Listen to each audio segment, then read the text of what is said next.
Nga Gjergj Zefi. 2 muaj më parë, në një klim të mbushur me retorik triumfaliste dhe skenar të shpejt fitoreje, artikulova një tezë që atëherë duke i kundërrymës, ideja se një përballje me Iranin nuk mund të ishte e shkurtër, as e pastër dhe aq më pak e fitueshme në kuptimin klasik të fjalës. Sot zhvillimet në terren dhe analizat e mediave ndërkombëtare e konfirmojnë pik për pik atë që atëherë konsiderohej si një paralajmërim i zymt. Realiteti ka rrëzuar narrativën e goditjes kirurgjikale. Një shtet si Irani, me një arkitekturë të ndërlikuar pushteti dhe me mekanizma të konsoliduar rezistence, nuk është objekti një operacioni të shpejtë ushtarak që prodhon kapitullim politik. Përkundrazi, çdo presion i jashtëm ka tendencën të ngurtësojë strukturat e brendshme dhe të rrisë koezionin rreth elitave drejtuese. Kjo është pikërisht ajo që po ndodh, jo një regjim në rënje, por një sistem që përshtatet dhe reziston. Në anën tjetër, llogaritjet strategjike të Shteteve të Bashkuara po rezultojnë më komplekse se sa parashikimet fillestare. Objektivat e shpallura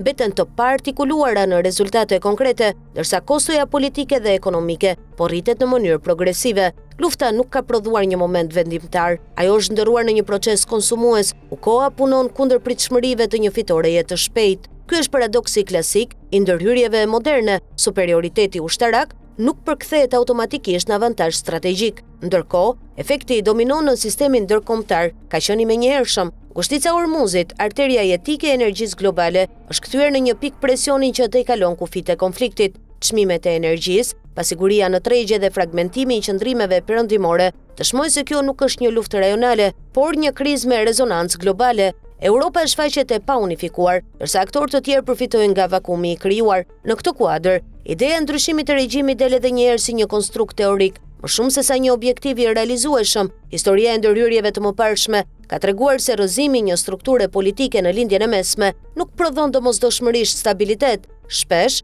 prodhon të kundërtën. Sot mungesa e një strategjie të qartë daljeje e bën këtë konflikt jo vetëm të vështirë për të fituar, por edhe të rrezikshëm për të u përfunduar. Në thelb, ajo që po shohim është përplasja mes perceptimit dhe realitetit. Perceptimi një lufte të kontrollueshme, të kufizuar dhe të fitueshme shpejt, po zëvendësohet nga realiteti një përballjeje të zgjatur, të kushtueshme dhe pa fitues të qartë. E pikërisht këtu qëndron thelbi i gabimit fillestar në vlerësimi i kundërshtarit dhe mbi vlerësimi i instrumenteve të forcës. Pasojat ekonomike dhe presionet politike janë të drejtë për drejta, ndërsa nevoja për pozicionim diplomatik bëhet më e ndërlikuar në një mjedis ndërkombëtar, gjithnjë më të paqëndrueshëm. Në fund, ky konflikt po dëshmon një të vërtetë vjetër të gjeopolitikës. Luftrat më të rrezikshme nuk janë ato që shpërthejnë papritur, por ato që nisin me bindjen e gabuar se do të mbarojnë shpejt.